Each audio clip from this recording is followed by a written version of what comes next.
Forms, connections, movement. This is the progression level that I followed when I first started studying anatomy. And in this video, I'll talk about the key skills you need to learn and the practices you can do in order to level up your anatomy game. When it comes to anatomy, a lot of you might be thinking it's all about learning the cool scientific names, the muscle insertions and whatnot. There's a time and place for that for sure, but more often than not, I find myself stressing out and giving up after 2 weeks because it's just too damn complicated. Nope. I would say if you're just getting into anatomy, the biggest skill you need to master is not all this crap, but perspective. To make things even better, what if I told you you don't even need to practice the whole body to get started? The three most important body parts by far to practice is the head, upper torso, and the pelvis. Everything else is kind of just side quests that you can choose to ignore for now unless you're what we call an endgame artist.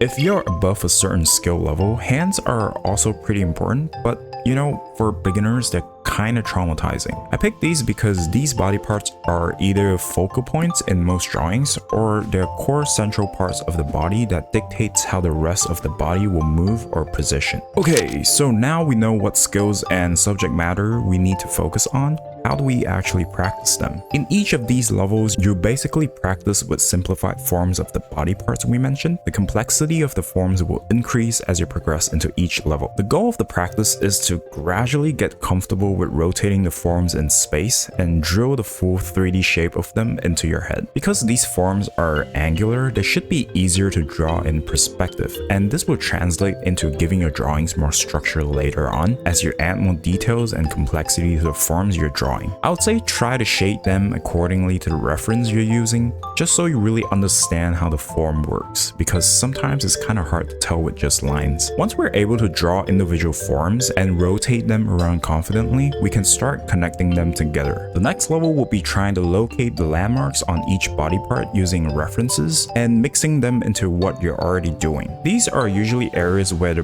bones are closer to the skin and you can visually see them given if the person is lean enough. And here we really want to put an emphasis on studying how these parts connect together. This means we'll be adding a few extra details on how the forms will look overall. For example, you can start adding this neck muscle here that connects the skull to the sternum. It's the most visible in most cases, that's why we're adding it there. Adding a few rotations here just to fully visualize its form and where exactly it connects to the skull. The most notable landmarks on the body will be the clavicles, this dip in the form where the ribcage ends, the iliac crest here on the hips, and other minor ones like where the shoulder ends and where the triceps start. Stuff like this that would help you roughly draw out a convincing silhouette of a human. Of course, learning about how joints work will also be really helpful in this stage, which will carry over to when we will start posing the body and moving the body parts around. As I mentioned previously, you can get the most bang for your buck by studying these three areas of the body. These are centered, multi-jointed areas that connects to basically every part of the body. They're like the central station in a train network. The major ones that you need to know is the hinge joint, which looks like this, and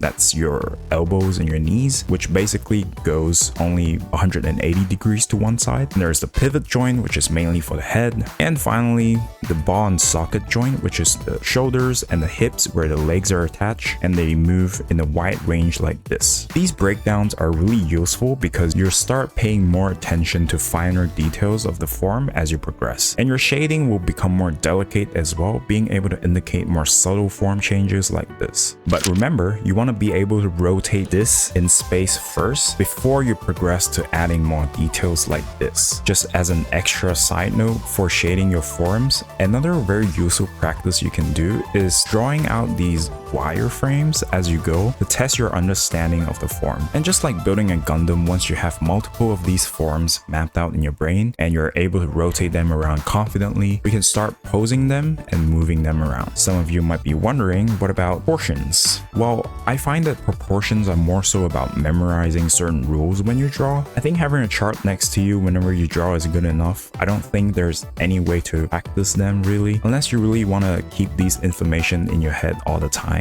Otherwise, you eventually memorize all the rules in your head just by sheer mileage anyway. For now, just check your proportions whenever you feel like something's off with your figures. There's always a pretty high chance that that's the problem, aside from perspective or form issues. If you're wondering about the 3D 3D models I've been using in this video, these are actually handmade by me, and all the resources used in this video will be available on my Gumroad to purchase. These are very useful as secondary reference when you're drawing from an image reference like this, so that you don't have to keep guessing every time, how do I simplify the forms? It just keeps everything consistent. You just have to roughly match the angle and lighting to the image and you're good to go. Or you can just reference the model directly. The models can be easily imported into Clip Studio like this, or even Procreate, I believe. If you don't use either of those apps, there are plenty of free options out there that allow you to open 3D model files. Some other extra stuff in the pack includes this basic proportion guide, a convenient auto color layer file that you can use to practice stacking forms like this, which is useful for connecting body parts with accurate perspective, which we'll get into later, and a written progression guide, basically a summary to this video that you can go back to. I have to admit, when I was doing my research for this video, this part of the progression was the most confusing for me. On one hand, I've seen a lot of people recommending to learn the full body with just spamming gesture studies first, and then doing the structure work later. I personally think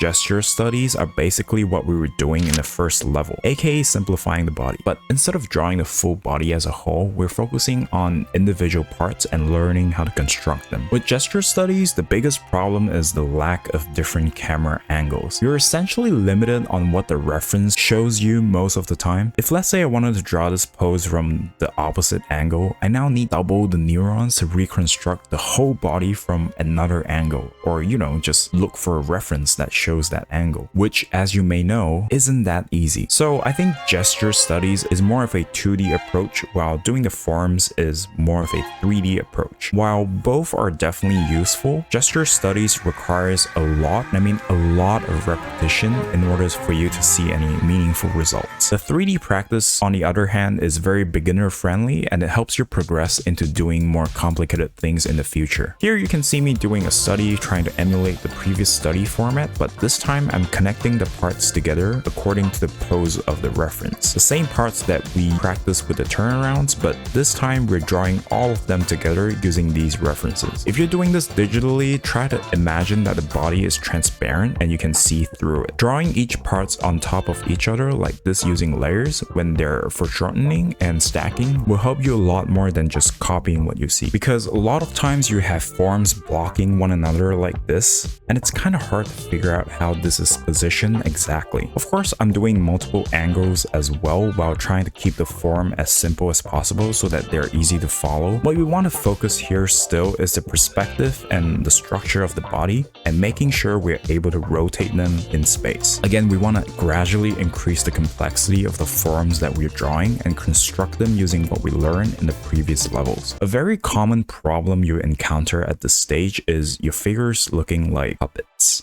They're blocky, lifeless, and just dead inside. And I guess here's where gesture studies are superior. Focusing on line of action and big shapes when drawing the figure will make it a lot more elegant and flowy. One way I found help incorporating some gestures into these structure studies is noticing the stretch of the muscles. This will get a little advanced from this point on, because now we actually need to know most of the insertion points of each major muscle group onto the bones. Because muscles stretch and contract when they move, these blocky forms are no longer helpful for conveying the stretchiness of a muscle anymore. These quick and smooth gesture lines do a better job at that, because they better represent that stretchy and bouncy effect that the body has when it moves. You just have to recognize where the muscles are attached and which point they're stretching from. Then you'll want to pick a point where you think is suitable to use some of these smoother lines to replace the angular lines in your form. For example, in this pose, the arm is being brought across the body like this. We can tell that this muscle,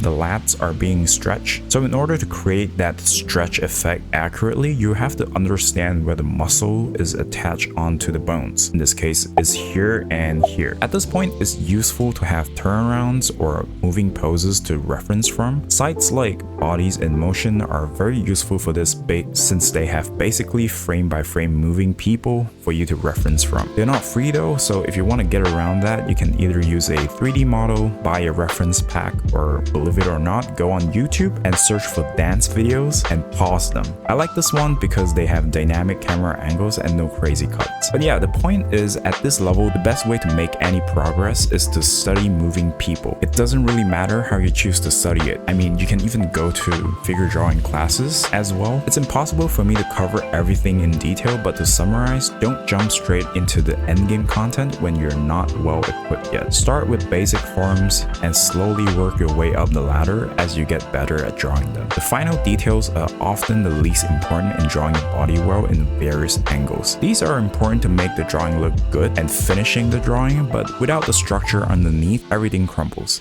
So before that, maybe stick with the blocks for now. Learning anatomy is great, but if you don't know how to draw faces properly, you're missing out big time. Faces are one of the most important parts of a character, and you can click on this video here to find out what I learned about faces after studying 10 pro artists. Bye!